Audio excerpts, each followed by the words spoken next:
In the quiet moments before time began, before the first dawn kissed the horizon, there was only a symphony of light, an endless, unbroken harmony.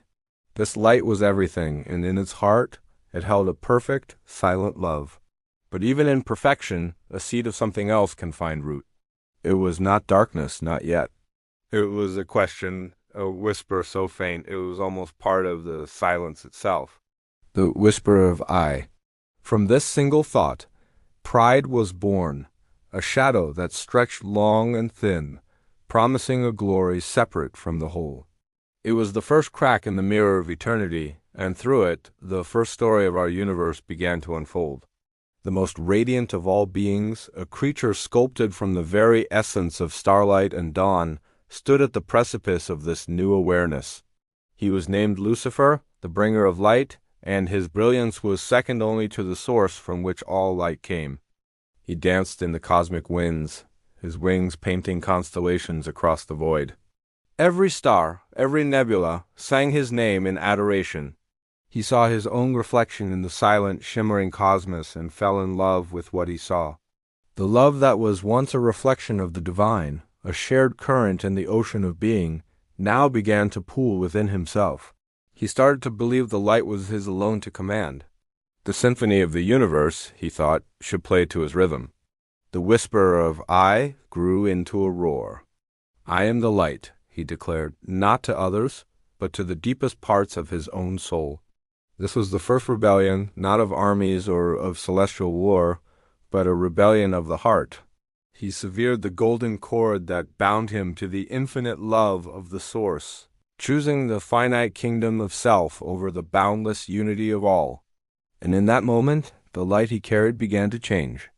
It flickered, its warmth turning into a cold, consuming fire. As he fell, it was not a descent through physical space, but a fall from grace, a journey inward into the abyss he had created. The universe watched in sorrowful silence. It was not a punishment, but a consequence, as natural as a river flowing to the sea. He had chosen separation, and so separation he received.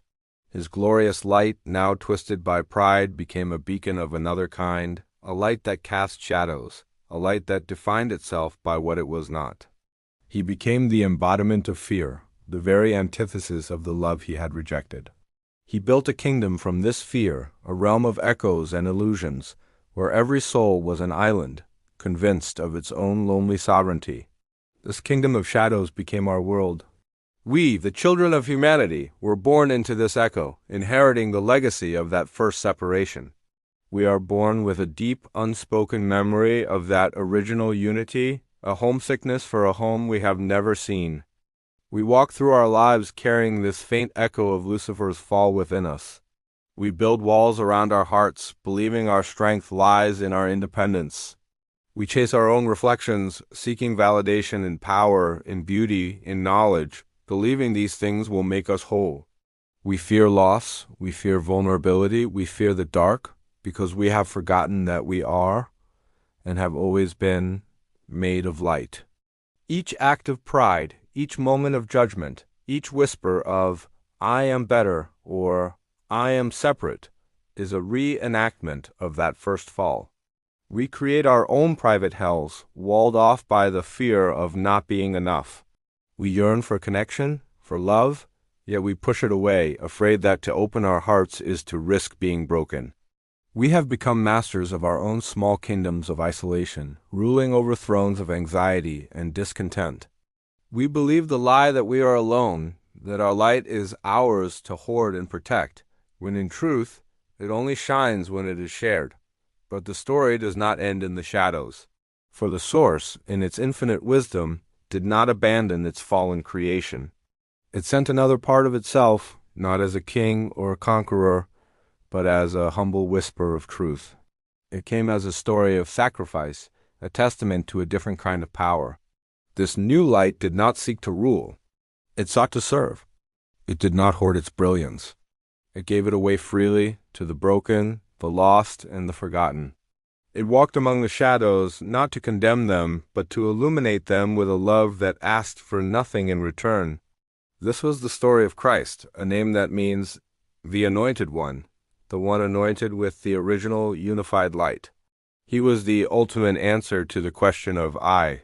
He showed that true power is found not in self-aggrandizement, but in self-emptying.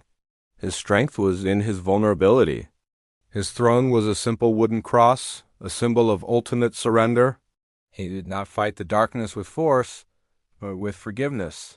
He faced the abyss of human fear and filled it with a love so profound it could not be contained by death itself. He taught a simple, radical truth. The kingdom of heaven is not a place you go to, but a reality you awaken to within. It is the remembrance of our shared source. To find it, you must lose the self that pride built. You must become like a child, open, trusting, and willing to receive love without condition.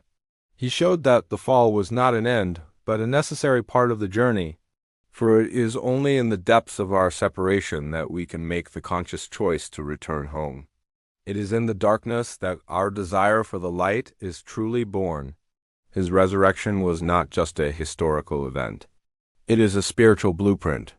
It is the promise that every fallen part of us, every shadow, every fear, can be redeemed and brought back into the light. It is the story of spiritual rebirth. This rebirth is not about becoming someone new, but about remembering who we have always been. It is the shedding of the ego, the armor of pride we have worn for so long, and allowing the original light of our soul to shine through. This process is the journey of a lifetime. It happens in the small moments. It is the choice to forgive when you want to hold a grudge. It is the courage to be vulnerable when you want to build a wall. It is the act of kindness to a stranger, the moment of compassion for yourself, the quiet prayer of gratitude for the simple gift of breath. Each of these moments is a step out of the shadows and into the light. Each choice for love over fear is a personal resurrection. It is the universe healing itself, one heart at a time. Look around you. The world is groaning under the weight of our collective fear, our separation. But look closer. You will see the light breaking through. You will see it in the hand that reaches out to help, in the voice that speaks truth to power, in the art that inspires and unites. The spirit of rebirth is moving across the earth. It is a quiet revolution of the heart. The age of pride is ending. The age of love is dawning. You are a part of this story. You are not just a spectator. You are a participant. The choice between fear and love, between separation and unity, is presented to you in every moment of your life. Do not be afraid of your shadows. They are not your enemy.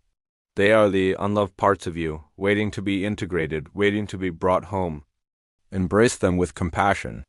Walk into your fear, not with a sword, but with an open heart. For at the center of your deepest fear, you will not find an enemy. You will find a forgotten piece of yourself, a lost fragment of the divine, longing to return to the light.